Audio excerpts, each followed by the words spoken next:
Annyeonghaseyo, Janine. Okay, so last monthly donation, you were failed. So, you did wrote 30 times of multiplication. Right? Ikay nagsuwat ani? Okay. So, I'm gonna test you, ha? Okay. 7, 6.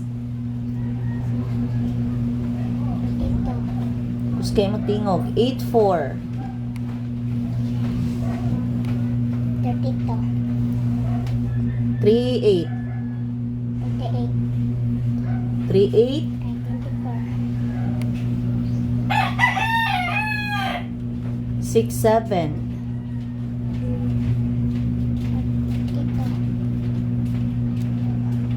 9, 6. 54. 5, 9. 35. 2, 7.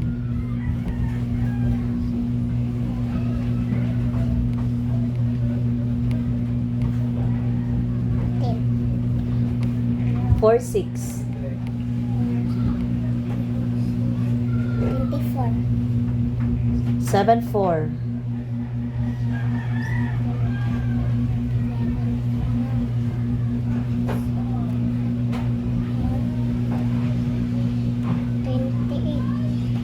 9, 8.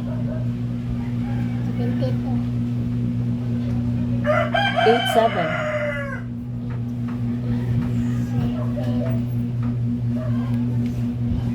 56. Okay. So, next time, don't be failed in multiplication, ha? Okay. 감사합니다. Okay. So, mana suwat no? Close your notes. Eyes here. Okay. So, ato ang topic for today is singular and plural. So, we already have discussed it before, but I want to make sure na each of you understood. Okay? So, when kita singular is 1. 1. When kita plural is One. So, it's a lot. Right? Irene, very tanaw. Okay. So, kani siya nga words, kay these are singular, kung pasabog-pusalo na siya. How about this one? Yan ni Paris mo ni ang plural mo na siya ang lanhan. Okay, so basa tanan ha. Okay. Singular and plural. Okay. Woman, women, man, men, child, children, goat, Tooth. goat, pig, foot, pig, person, people, leg, legs, mouse, mice, table, tables, chair, chairs, horse, horses, cat, cats, dog, dogs, hand, hands. Okay, sumoto ang singular o plural. So, ano na punta sa second batch? Okay?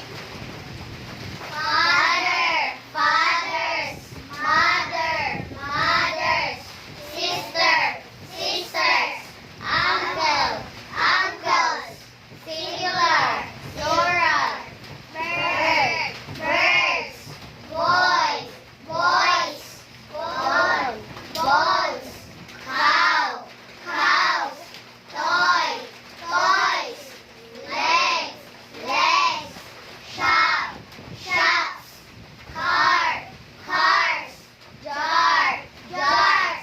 Okay, level 2 students. So, our topic for this week, Monday, Tuesday, and Wednesday, we're going to have an exam in regards with our topic.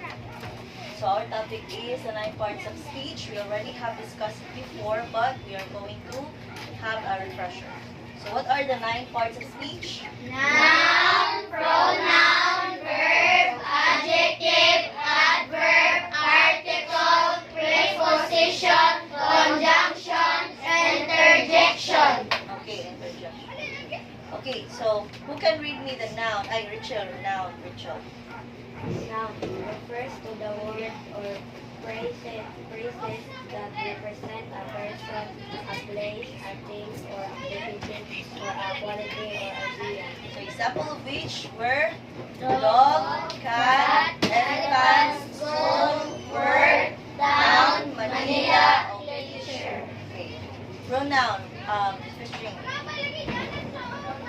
Refers to the word that are used instead of a noun or noun phrase in a sentence. Okay, so example of which is he, I, his, Me, mine, she, that, this, those. Okay, verb. Who can read me the verb? Brian.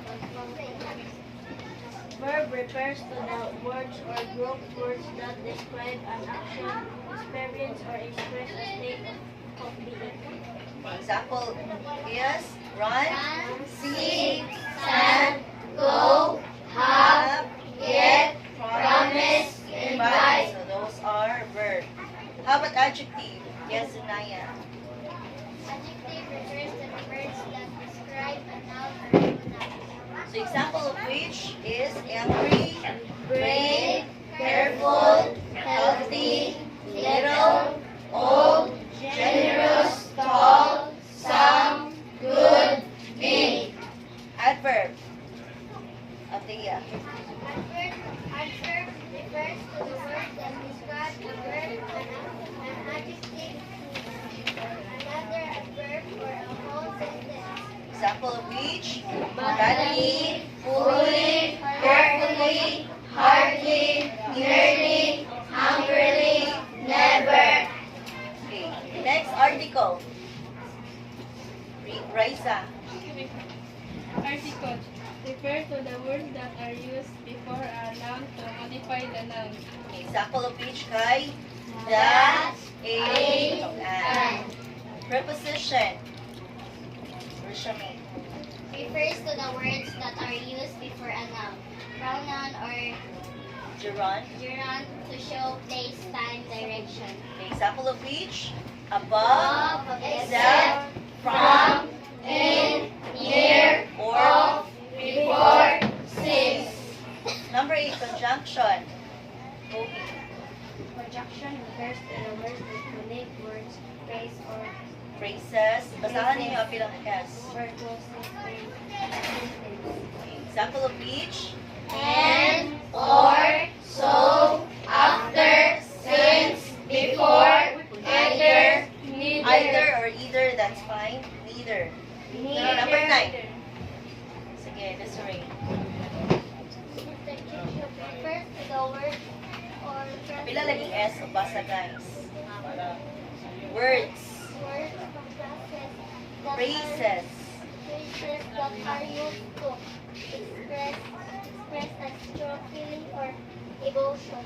Okay, example kay Ham, aha, gosh, ow, great, hey, hey, hi, hooray. So na mga exclamation points. So those are the 9 parts of speech. So again, what is the 9 parts of speech? noun, pronoun,